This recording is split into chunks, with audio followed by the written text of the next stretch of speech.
okay, that was established in 1996. Then we have more than 20 years of works and projects around sustainability and around how we can integrate and understand the complexity of working around that such diverse variables, no? And how we can understand that complexity. We are part of the UNESCO water family as the flagship water museum initiative. Some of the water chairs are working directly around water are working together with the World Water Assessment Program and with the other groups that are working around that UNESCO water family. No? But we are in a world in transition. You know that in fact that next in some days we'll begin the COP in Glasgow, and we are in a world in health emergency because of the pandemic. We are now obviously better than 1 year ago, but we are in a climate emergency, and this is a really big big article. I don't know if you have that publication, but it's really important because this is really new from the last year in May 2020, and that's important. People that study the climate in the world talk that there will be a transition, a change of our human climate niche that now in the planet is around 11 and 15 degrees Celsius, to a change increasing the temperature, the mean annual temperature, to more than 29 degrees. This change in 50 years, it could be really big, because in order to understand how that increase of temperature will represent today in the world, more than 29 degrees Celsius of mean annual temperature is only present in that black spots of in the Sahara. No? Then,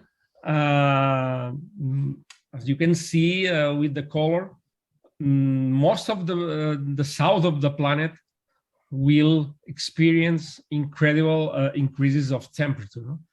No? This is a recent article. They make new scenarios because they add some emissions of methane from the Arctic that before the people from the IPCC didn't include. And now with that new scenarios, we have more and more proofs that the increase of temperature can be really, really hard, obviously. No? But you can discover, I don't know, from how many countries are you, the people that is here, but you can check in your countries, in your regions, and the increase of temperature is really a global issue. No? Here I add an example from Catalonia, around Barcelona, and we can check an increase of more than 1.5 degrees since 1950. No? And this is obviously an important trend in every part of the world. And we can check that many during recent years, and this will be obviously more frequent during next years, many cities in the world will experience a different heat island effect. No? That obviously can put some population at risk in some of our cities because of that increase of temperature that in the half of our urbanized areas can affect people. It can affect people, especially older people, more than 75 years, people that can pay for cooling systems, that the energy poverty can affect many people. Then it's obvious that we are in transition. Our world is on transition, and we experience every day. Sure that you can have some histories. We have climate extreme events, droughts. We have flooding events. Here are some events in the Mediterranean. These are, for example, we in Italy, in Spain, in many areas in the Mediterranean, we are used to that flooding events. For example, I put here an historic picture from a flooding event in 1962.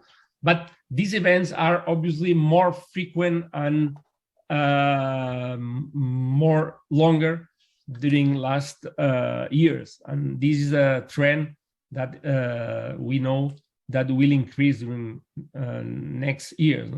Then these are the last data that we have about the impact, the annual impact from water problems and conflicts. And you can see an incredible numbers. The people affected, just more than 100 million people affected for flooding during 1 year. More or less the half of that people affected for drought. The economic damage is really the same size, no? More than $31 billion of economic effects for flooding, no? And again, even today, these are data from 2018, there are near 1 million people that die every year from microbes, from diarrhea, from cholera, from problems of illness related to water. Then water is a vector for some illness, from some problems of health, but you can see that climate change is affecting every part of the world. Then how is our world? We should know that. Obviously, we are in an overcrowded urban world. We put this picture. This obviously was a pre-pandemic picture in Japan. You can see 3 swimming pools, very crowded. And we know that urban population is still growing in the less developed countries. But more important than this is the urban extent. The urban extent is growing in the less developed countries. This is the red color. And in the more developed countries. Then the more important transformation process in our planet is the urbanization process. We are extend the urban areas around. And well, do you think that this is producing during the last year with more planning? What do you think? Yes or no? You can move the no. Well, we have the data that during last century, the planning areas are decreasing. Is incredible, but you can see the red points. Sorry, okay, and you can see that we go from the 80%, near 80, to less than 50% during 1990. Then we are in an overcrowded urban world, and we are extend our urban areas without a correct or a strategic planning. Then we have really very high problems with that. And obviously, our model of urbanization is a model of cities as a consumption model, no? A territorial model that simply spreads and expands to exploit resources. But that model goes directly in opposite way of our human well-being. because we are negatively affecting. We have a profound, really negative impact against our ecosystemic service, against water, against air, and obviously that cities emit. We have a lot of important emissions of greenhouse gases. More than 75% of that emissions comes from cities, and then we have a big problem because we have to change that. No? Then we have a question: can we learn from the past to adapt to our future? Can we learn from some ancestral technologies? Well, we tried to explore that, and we discovered that obviously the community experience during last centuries in front of the different threats and in front of climate is really important. It's really important to recover and to adapt. No? And then all the civilizations of societies have a knowledge specific to that area. And all of the societies have developed a sociocultural and technical system of knowledge that is basic to manage that adaptation to the environment. This is produced along history, but it seems that during recent modern history, we forget that knowledge. And then human beings have been historically able to adapt to extreme conditions. We have a lot of incredible array of technologies or systems from even the urban buildings, from the Morocco Medinas, the famous patios from the Spanish that are used for recollection and infiltration of rainwater, for natural ventilation. And all of that knowledge is the consequence of adapt to a local climate. Then all of that knowledge constitutes that we know as a ecological and cultural and technical systems. We know that like sets. Sets is that sociological and technical systems that are basic because defines our knowledge around a natural area. No?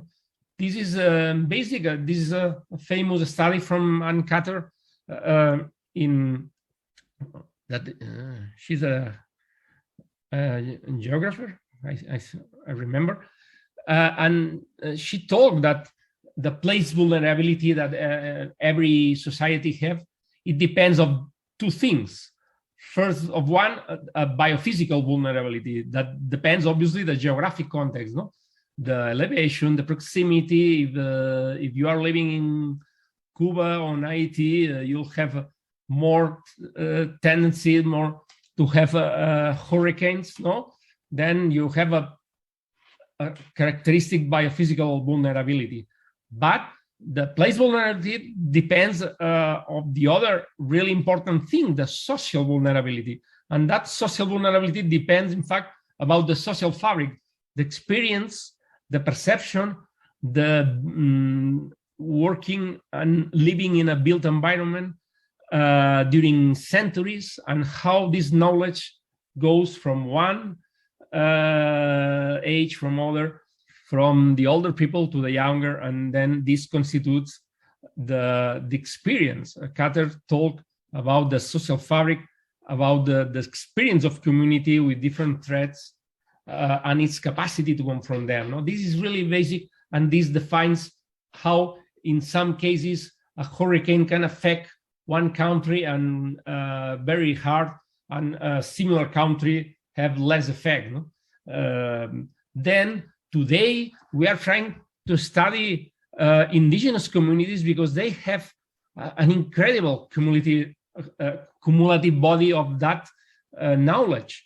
And today we are recognizing that traditional ecological knowledge. You can see a lot of references during last 10 years about tech, traditional ecological knowledge, how we can recognize an incredible knowledge about the relation of people with nature and how that people develop in direct contact with nature and how they develop socio-technical systems to adapt to the changes in their nature. They are more in symbiosis, not a classical adaptation of Darwin, the survival of the fittest. No? Then we are changing from that vision of Darwin to a more symbiotic vision of Margulis, the survival of the most symbiotic, how we can achieve that symbiosis with nature. And then this is one of our most important research now, how we can discover things about, unfortunately, most of or many indigenous community are really in a very bad situation in different parts of the world. No? And then this is a dramatic work because we have to try to help this because many knowledge can be lost for always. No?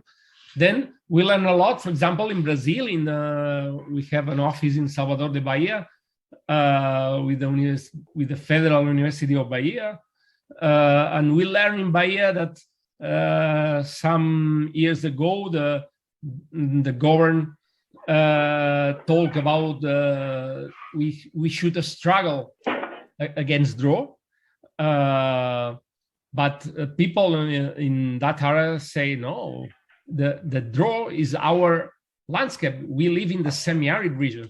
Then we know how we adapt. Then today they talk about living or coexist with the semi-arid. I think there's some micro open. Then the name in Portuguese is really beautiful. It's convivência con o semiárido. No, is really beautiful. And this is another incredible system that we are working during last years. This I present you some pictures that we have during the last travel before the pandemic in January of 2020. These are pictures from a drone, and you can see an incredible ancestral hydrotechnology. I present you the Zenu complex hydraulic system. This is an ancestral system built 400, 600 years before Christ, and is working now. This is the original systems, and these are a system that is a multi-purpose hydraulic system that it achieves the people that live in that area to control flooding, because in that area they have an important flooding during 6 months and an important drought during the rest of the year. Then with the construction of that system, with that hills or that they talk camellones, that structure, they achieve to have agriculture during the rainy season. You can see here the change. During the rainy season, they can grow their crops in the upper part of that hills and have obviously fishes in the channels. And they achieve to turn the excess of water in an advantage. No? This is an incredible sociological and technical system. No? And during the dry season, they achieve to have some humidity here in the lower part of that channels, and they can put some nutrients in the upper part and then maintain their crops during the dry season. Then they can combine and have agriculture and during both seasons. And today we lost our knowledge, and people obviously can cultivate in during the rainy season, because it is all is flooding, and during the dry season all is without water. And then it's incredible how we can lost that incredible knowledge. This is a perfect. Today we're talking about the nexus, the quadruple nexus, the nexus: water, energy, food, and ecosystems, and how we can achieve that food security, water security, and energy security. L'estima en acció, que és l'exposició, ciència en família. I have another with the less impact on ecosystem. No? Then there are a lot of examples, just three more about Ancestral incredible hydrotechnologies. This is in Jaisalmer in India, when with that really scarce pluviometry, they achieved to have water during the entire year, with a collection of rainwater, and with many underground permanent bodies, or the incredible pre-Hispanic systems in Peru, like the Amunas, channels that collect the water in the upper parts of the Andes, and they infiltrate in the rocks, and the water goes directly in the lower parts, for example, near Lima. No? Today, some private companies are investing in the recovery of some of that Amunas, because they discover that in the lower parts, where they have Amunas with working functionality, they have water. And in the parts that they don't have Amunas, they don't have water. Then the most important beer company in Peru is investing in the recovery of some of that Amunas. No? Then really a good example. You can see here a typical hydrogram evolution. If we compare an evolution of the river without that sowing and harvesting water infrastructure, that ancestral, when we have Amunas, obviously the water that comes during some period with more higher amount of rainwater, we can modulate that hydrogram, and then we can have more water during the entire period of the year. Then this is really important. Well, have a video, and a friend from Spain that is studying that told me that in the Sierra Nevada in Spain, we have the same, that the Amunas. And this sure, you can see here is the place that they infiltrate in the rocks, and the water goes directly in the rocks and appears below 4 more kilometers, and the small towns below achieve to maintain water. No? Then the question is, can we replicate that ancestral hydrotechnologies? The answer is yes, and we have an incredible example in Colombia near the Zenu systems, an association of producers, fishermen, and farmers achieved to make an incredible replicate of that system. They built by hands, without any machine, without any bulldozer, just an experiment, and they achieved to make a replicate of that system. I think this is a real picture of now the system, and they maintain an incredible production of agroecology, and more than near 100 families live with that small system. Then this achieve reduced vulnerability this is a system that works even in a place that there were not that system. No? Then we can replicate that. In fact, the picture that I have here in my landscape is from the same place. No? And the second question, well, we know that it works, then we can extend that use for climate emergency. And well, some questions about, we know that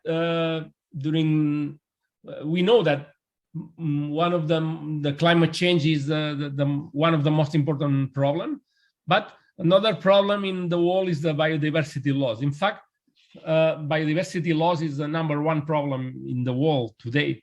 Then we are losing biodiversity, and this is basic because we are losing the possibilities to our future. No? The biodiversity is like our bank, because we have our food, our possibility to of different microbes that can treat pollution, and then this is really important.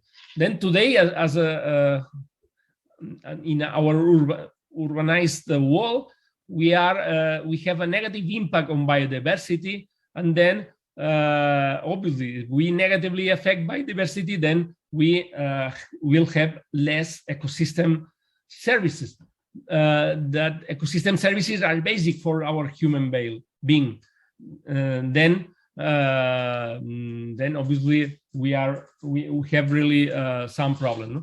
Then we have to define that sociological and technical systems in order to improve our adaptation to future. But the knowledge capacities in that sociological technical systems are basic. No?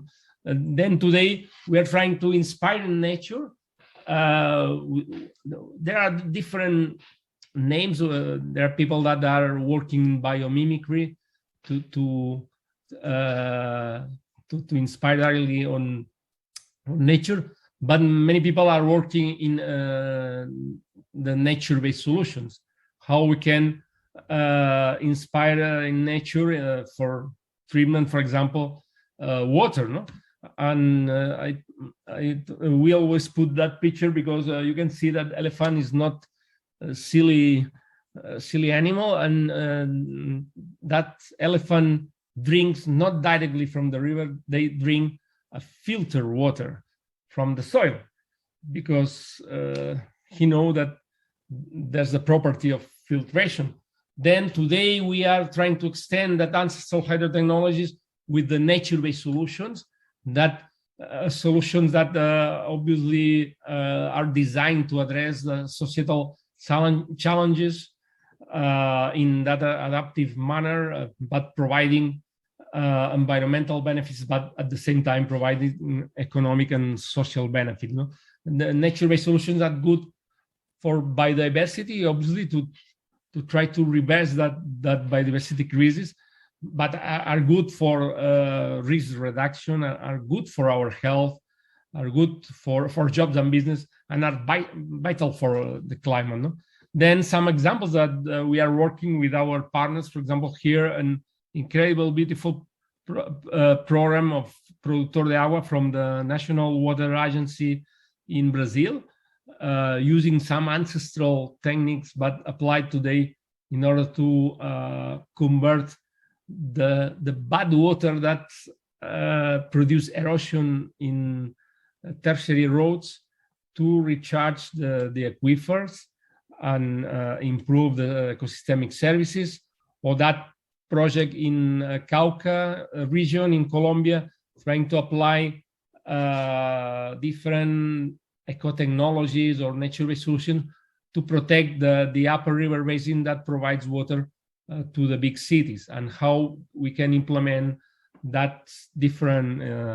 If any of you are interested, well, we have different information about this, and obviously apply this in cities, achieve a greener city, obviously to try to apply from this ecosystemic service in order to improve that providing of that ecosystemic service, like, for example, water. And in that sense, different places in the world are working around the what we say water sensitive urban design, or in China, for example, there's a big program around sponge cities in trying to convert that urban water balance that we have a low permeability, a low vegetation in our cities, and try to adapt to that water sensitive urban design directly in our cities, improving our permeability of the cities, improving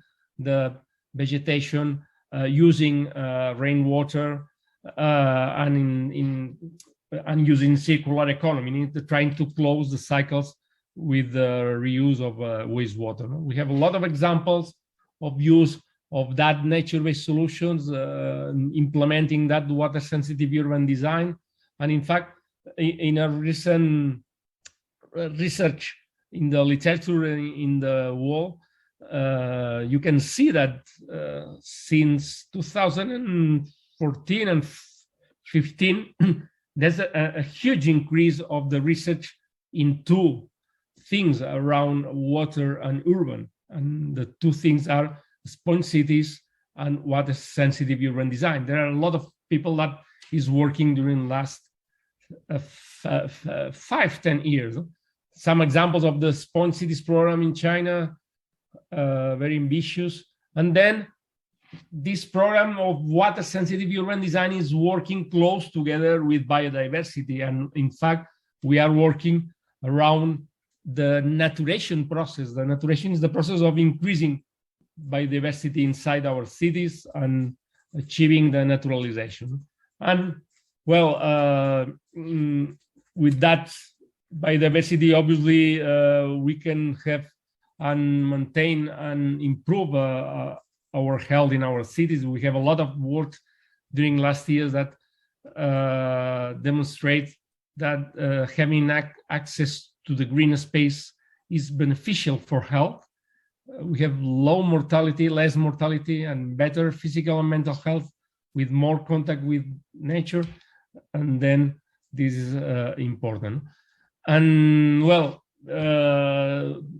obviously this combined with the circular economy, trying to close the loops, try to close the connection with cities and peri-urban areas in order to connect agriculture, industry with the city. Well, finally, we are near to finish. We have to apply that because we do not have more time. We have to change our role in not many years, and this is a time for transformation. We talk the action for transformation, and we just some slides about the we think that we can only work in that transformation if we work with all the community. Then we talk about we are working in community-based interventions. For example, here the project of Moravia in Medellin, when we achieve with the public administration of Medellin a big transformation of an old landfill, and we manage that participatory transformation process that obviously is not easy, is longer than a direct project, but we think that if we want to involve population from the area and achieve a more sustainable project, we need to make that project participative, obviously. Then we talk that we are working in a co-design, we develop pilot projects, and finally we develop community local networks that can extend and spread that project, achieving that community empowerment. Some slides to finish about that transformation of that mountain of garbage living of people living here with no, in that case, not soil, just waste, and using some traditional techniques of agroecology with people from the community, we achieved to make an incredible transformation from that area. Or a similar problem, in that case, a landslide, produced by a bad management of urban runoff, produce like an incredible crater of more than 70 hectares, more than 3,000 families were affected, should leave from the area. And using some ancestral hydrotechnology and ancestral techniques of using local bamboo, like this guadua, to achieve a good stabilization of the area, building some of evaporative biofilters, we achieve to manage and to convert that area, obviously with a formation process with people of the area. Finally, just as a summary, we think that we can use the ancestral hydrotechnologies, but obviously more important, we have to define the most adequate socio-technical and ecological system that is adapted to every local area. Then this is really interesting because